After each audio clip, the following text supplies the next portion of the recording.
The Blacklist is filled with ruthless masterminds, sadistic killers, and criminals so terrifying that even Raymond Reddington himself treads carefully.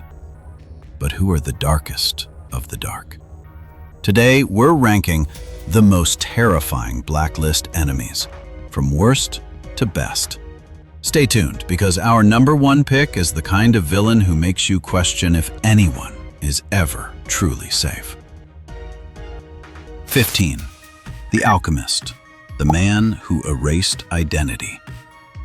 The Alchemist wasn't terrifying because of body count. He was terrifying because he erased justice itself. A brilliant scientist, he specialized in altering criminals' DNA, effectively giving fugitives brand new identities. Murderers and terrorists could disappear, leaving law enforcement chasing ghosts. No fingerprints, no DNA matches, no past. And what made him chilling was his clinical detachment. He wasn't angry or sadistic, just professional. Changing identities felt like a scientific puzzle, not a moral dilemma. His work meant evil didn't have consequences. Killers walked away clean, able to start fresh lives, while victims' families were left with nothing. He didn't pull triggers. He made sure those who did never paid for it. And sometimes, the scariest villains are the ones who make monsters impossible to catch. 14. Luther Braxton, the Chaos Architect. Luther Braxton didn't just break into secure locations, he turned them into war zones. A mercenary mastermind, Braxton specialized in impossible missions. High-security prisons, intelligence vaults, classified sites. Nothing was off-limits. His attack on the government black site showed how quickly order collapses when someone this skilled comes knocking. Braxton thrives in chaos. Gunfire, panic, explosions. It's his comfort zone. He manipulates situations so that even when he's trapped, he's actually in control. What makes him dangerous is adaptability. Plans fall apart, he improvises. Backup fails, he escalates. He doesn't need perfect conditions to win. He creates them. And when someone is this comfortable in disaster, survival becomes almost impossible for anyone in his way.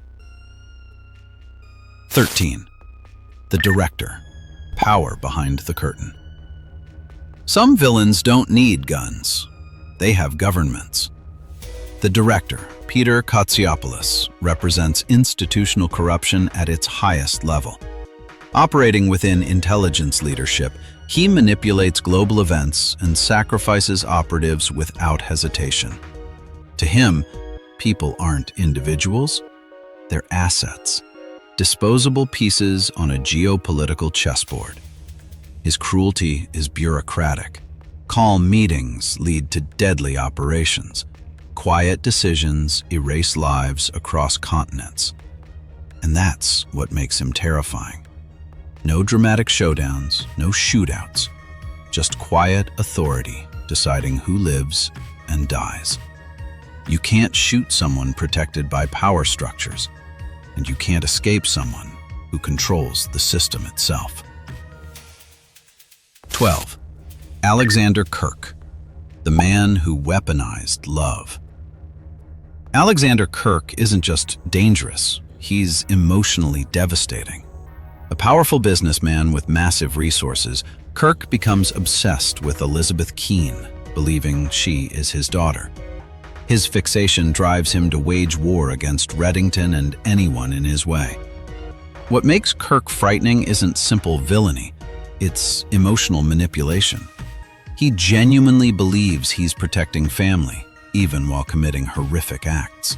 He kidnaps, tortures, and threatens in the name of love. And that twisted motivation makes him unpredictable. You can reason with criminals seeking profit, but someone convinced they're saving family? They'll justify anything.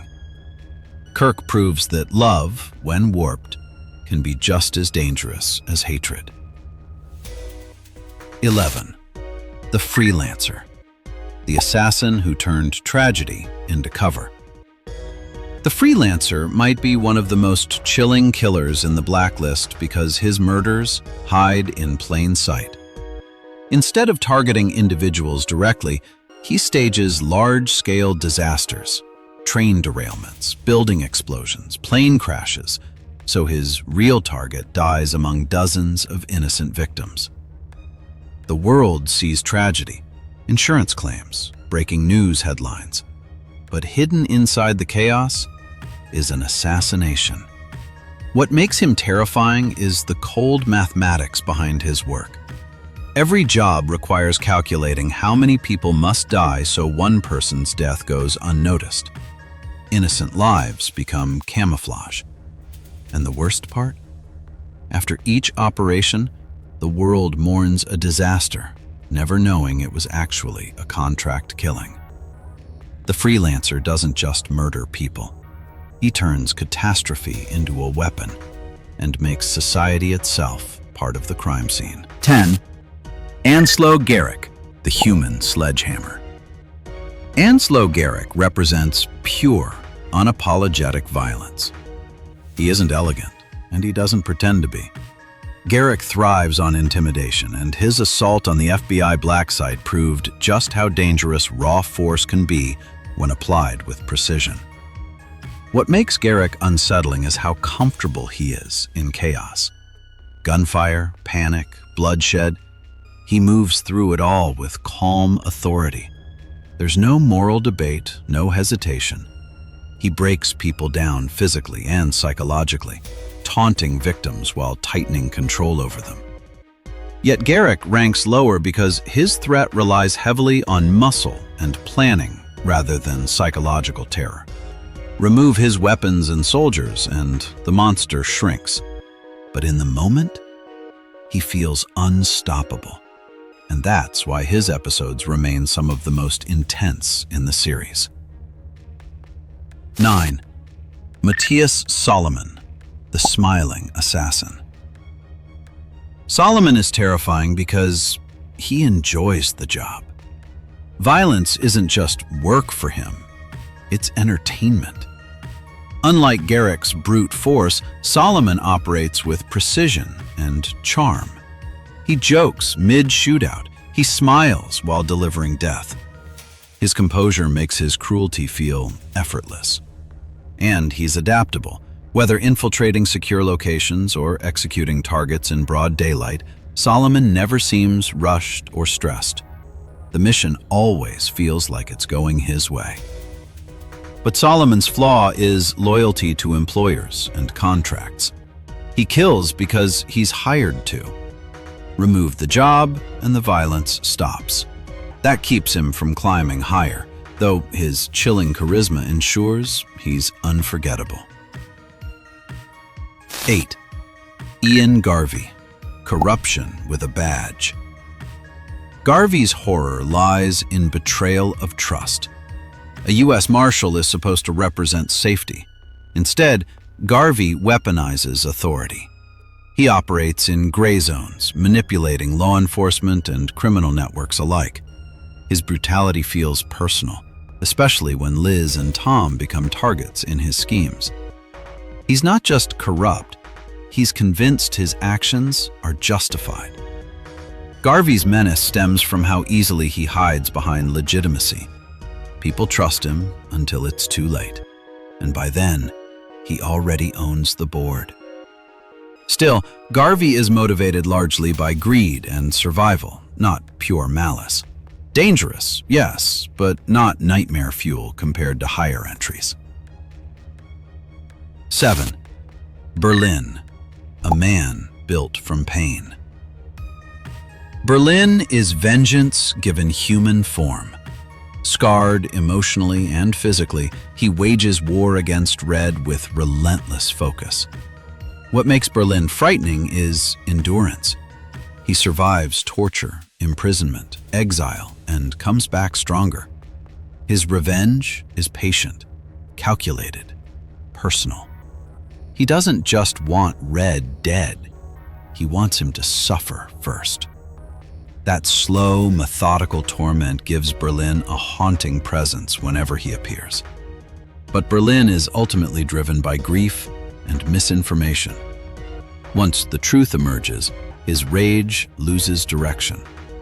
That tragic dimension softens his terror, but never erases it. 6. Mr. Kaplan, the insider threat. Mr. Kaplan proves the scariest enemy is the one who knows all your secrets.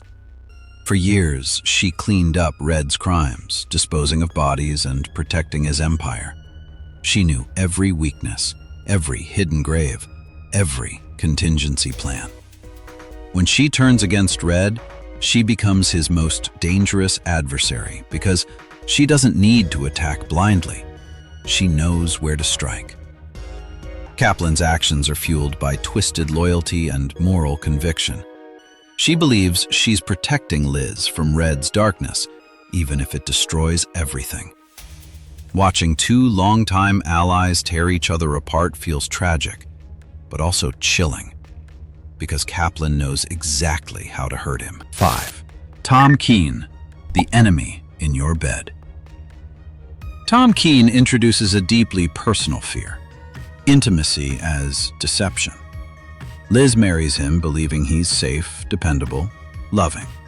Instead, he's an undercover operative planted in her life. Tom's danger isn't just physical skill, though he's lethal in combat. It's emotional manipulation. He blends into normal life so well that viewers feel the betrayal alongside Liz. Over time, Tom evolves into a more sympathetic figure, but his early presence remains deeply unsettling. He proves that sometimes the greatest threat isn't outside your home. It's already inside. 4. The Stewmaker, the eraser of existence. Few villains are as disturbing as the Stewmaker. He doesn't simply kill, he erases. Bodies dissolved, identities wiped, victims reduced to chemical residue. No graves, no closure, no evidence they ever existed. What makes him chilling is emotional detachment. He treats disposal like craftsmanship, measured, clinical, routine. There's no rage or revenge driving him, just methodical execution of horrific tasks. That banality of evil makes him linger in viewers' minds long after his episode ends. He ranks high because his crimes feel disturbingly plausible. 3. Elizabeth Keene, when darkness wins. Liz's transformation into a darker version of herself is one of the show's most unsettling arcs.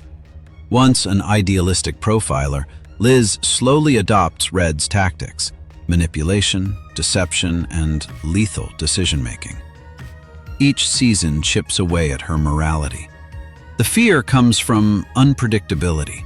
Liz stops being clearly hero or victim. She becomes capable of anything when pushed. Her descent forces viewers to ask uncomfortable questions. Was this inevitable? Was Red right all along? Watching someone we rooted for become dangerous hits harder than any villain introduction.